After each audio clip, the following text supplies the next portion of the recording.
Okay, so one of my employees had an issue earlier where they ran out of gas in their pressure washer, and once they put new gas in it, they couldn't get the pressure washer to get started.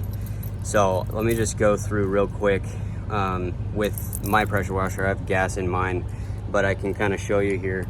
So when you have pressure in your line, you've got back pressure on the motor itself.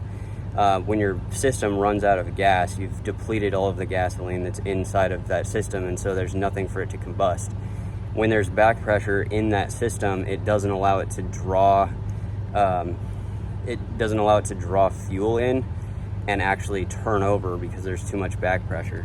So if you're getting something that's kind of like that and it's not starting all the way, or it does start up and then die, come on over to your ball valve like this and flip that open. See how all that pressure just came out?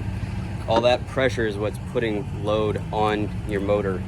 So once you offload that pressure, now you got to do this in a safe location because this thing can go flying, but now you're okay to start your engine over. I'm not going to do it right now because that system will blow the thing all over the place, but you're going to have no pressure, back pressure on your system, and you'll be able to actually turn over the engine.